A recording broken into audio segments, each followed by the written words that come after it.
आम इतिहास और वर्तमान को नहीं एक समीक्षा करिवार आवश्यकता मन हुए।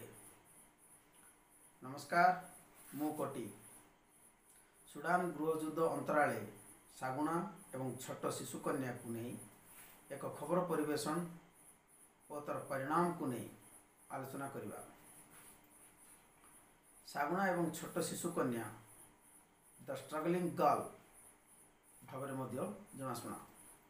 प्रथमे न्यूयॉर्क टाइम्स खबर कागज रे फोटो सांबादिक केविन कार्टर द्वारा उत्तोलन एक फोटो चित्र को 26 मार्च 1993 रे प्रकाशित कर जायतिला। एक शिशु कन्या भोकरे असहाय अवस्था रे थिबा देखी आकाश रे उड़ुथुवा एक आच्छादित सागुनार नजर पड़िथिला।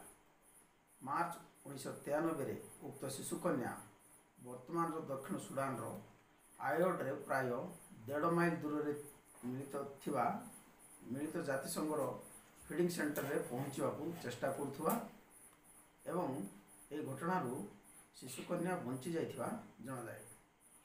ए फोटो चित्र युद्ध और साधारण जीवन अंतराल को नहीं स्पष्ट संदेश देउथिला।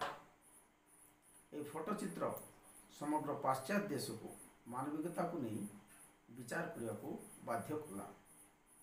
परवर्ती समय रे ए फोटो चित्र 1994 रे फीचर फोटोग्राफी पुरस्कार पाई फुलजित अवार्ड पाई मनोनीत होइथिला। आत्मचिंतनर कारण है कि पुरस्कार जितबार 4 मास पर फोटो सांबादिक कार्टर मात्र 33 वर्ष बयस रे निजर जीवन नहीं माने आत्महत्या करथिले। न्यूयॉर्क टाइम्स खबर कागजर फोटोचित्र सांबादिक कार्टर को फुलजित पुरस्कार निमंते चयन होइथिबारु अनेक सांगसाथी अभिनंदन और शुभेच्छा जनाउथिबारु से बहुत खुशी रे थिले।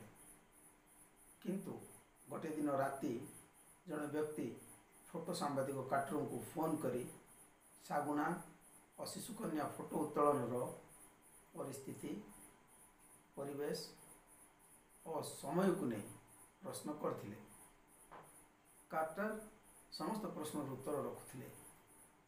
जेतेबेले से व्यक्ति जन कार्टर को प्रश्न करथिले आपण फोटो उठेबा बदल रे असहाय और भोकिला शिशु कन्या को 1.5 माइल दूर रे थिबा जातिसंघर फीडिंग सेंटर को नेबारे सहायक हो पाले नहीं कहीं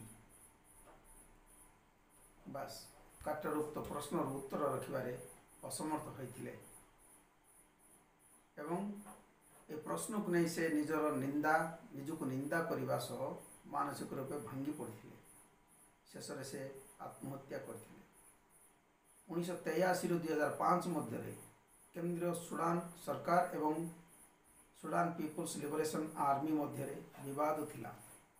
यह मुख्यतः 1955 ରୁ 1972 प्रथम सुडान गृहयुद्धर एक अविराम थिला। जदियो या दक्षिण सुडान रो उत्पन्न ही होइथिला।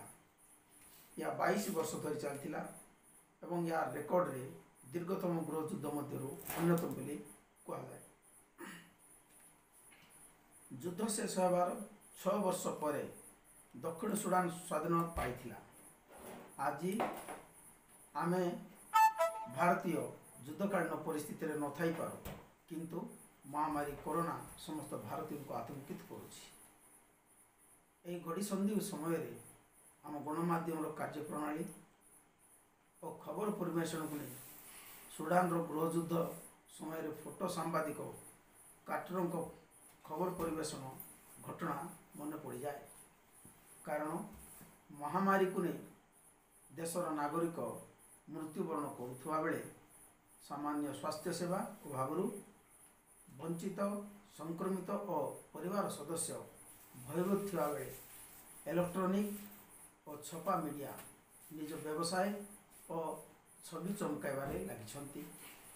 अन्यपटे सोशल मीडिया रे मध्य अगणित व्यक्ति कोरोना को नहीं अप्रामाणिक तथ्य और खबर परिवेशन करुछंती।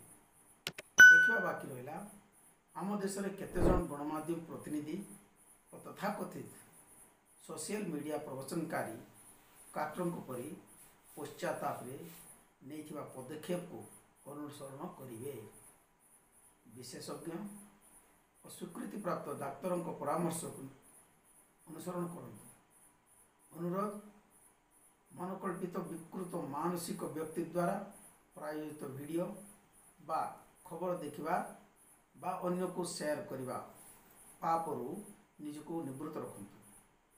ଆପଣଙ୍କ ଛୋଟିଆ ଭୁଲ, ଭିଡ଼ିଓ ବା ସନ୍ଦେଶ ଗୋଟିଏ ଜୀବନକୁ ନଷ୍ଟ କରିଦେଇପାରେ। ଆମକୁ ନିଜେ ଅନୁଶାସିତ ରହିବାକୁ ପଡ଼ିବ। ସରକାର ଓ ଶାସନ ନିଜ ଧର୍ମ ନିର୍ବାହ କରିବାରେ ସମର୍ଥ ହୋଇପାରିବେ ବୋଲି ବିଶ୍ୱାସ ରଖିବା।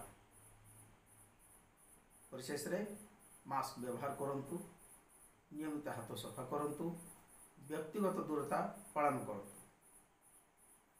ନମସ୍କାର।